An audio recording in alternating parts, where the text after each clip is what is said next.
Are you using these guys as session as well in the So studio? in the studio, it's hard. It's hard for us to get in the studio with all of us. Everyone's still working jobs because Sure. we're still kind of Moonlighters. yeah.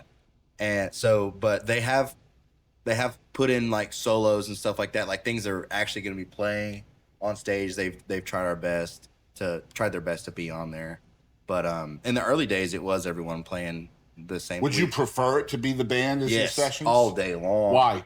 Because I think it gives you a more closer connection to the music, and every opinion in the studio is a good opinion, whether or not it makes it on the record or not is just it just gets outweighed or something like that. But I think it's important for the people to have like the band members to have a connection with the music, because when you're on stage, it's like it's one thing to just have a chord chart and play through the song, but it's another thing to be like, I played this on the record, like I know exactly how this part goes, I know why I Yep. made it this part.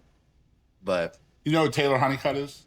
yeah, Okay, so we just had her on the show, and she uses all her band for her session. hmm And man, she came up with something that just makes so much sense to me. She said, we're on the road so much, 200 plus days a year, hmm that, they're, experimenting certain original songs before they've been recorded on their audiences, which is what you should do anyway, Yeah. right? You need to see what's going to resonate, what's relevant to your audience, because that's what's going to sell later on in the studio, right? Yeah. Well, you have all of these musicians that are with you on the road, and they're coming up with cool, creative things just spontaneously on stage. How are you going to translate that to a session musician 10 months later? Yeah. You can't. That's no. impossible. You can't say, oh, John came up with this cool Yeah. lick on stage in May. I want you to recreate this. Yeah. No, just have John do Yeah. it. John did it. He Yeah. remembers it. It's his baby. It's Do you find that happening with your all boys? the time, because we'll go through a sound check, and there's no crowd in front of us, so it's like, okay, let's Yeah. have fun with it a little Yeah. bit. And Mikey will play this lick, and I'm like, that was really good. Yeah, remember that. Yeah, hold on to that one. Or David will play something, and it's like, that was really cool. Can you do that again?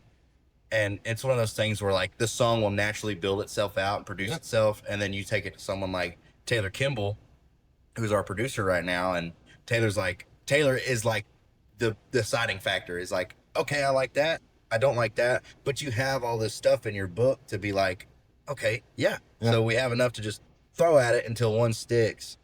And I feel like the best time to use session players is when you need something instrumentally on your track yeah, that your band does not offer, right? Whether it's a third guitar or a mandolin or a banjo, whatever. I'm just Yeah. throwing things out there, or harmonies for Yeah. vocals. I feel like that's the time instrumentally in the studio you should be doing that. Otherwise, I feel like it is such an advantage for a touring band to use the session players as their own band, because essentially you're selling your music out on the road. yeah, And if it doesn't sound anything alike, yeah. why would anybody purchase it? Yeah, and I think it's one of those things where like the guy who's been playing on the records recently, usually it'll be me, Taylor, and a guy named Adam Urbanzik playing all the parts on the records, and I'll have the guys come and sit in whenever they can or whenever they're available. But Adam is a phenomenal guitar player, and it does flat out comes down to it to be like, okay, David can't play this part or Adam can't play this part. Like, which one of you? Because Adam is a phenomenal guitarist, but David is very technical and shreddy.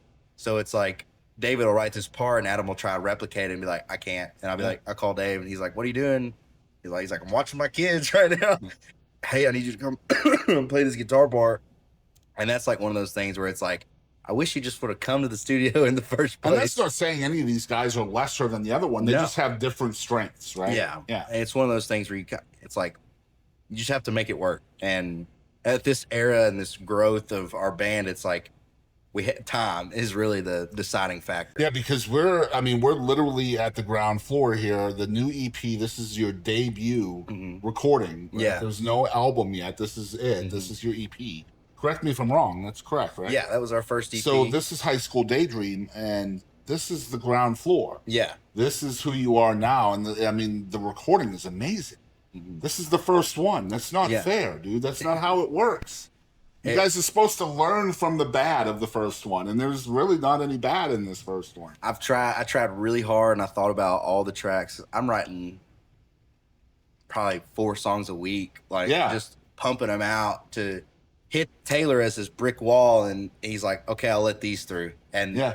that's what I think is really important for younger artists, is to find a guy or girl who knows what could come out of these songs, to see the potential in these songs and really make them the And best they can understand be. your mind artistically, right? That's important. Yeah. So you're writing a lot then. Mm-hmm. 4 songs a week.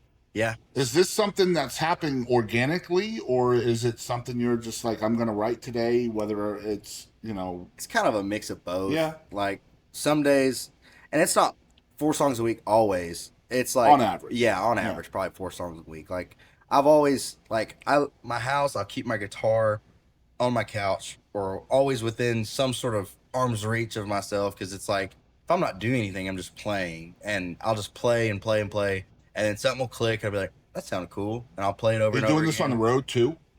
I try my best to. I carry my MacBook with me, and I have this little thing I can plug my guitar into and write. Like all of our first songs, I recorded and produced myself at the house and just, made it work there. So I have that knowledge to just take it out with me on the road. So we'll be in a green room or something, and I'll just start writing and have a song made up by the end of it. And Wow. I'll just hold on to the instrumental until I can find words for it.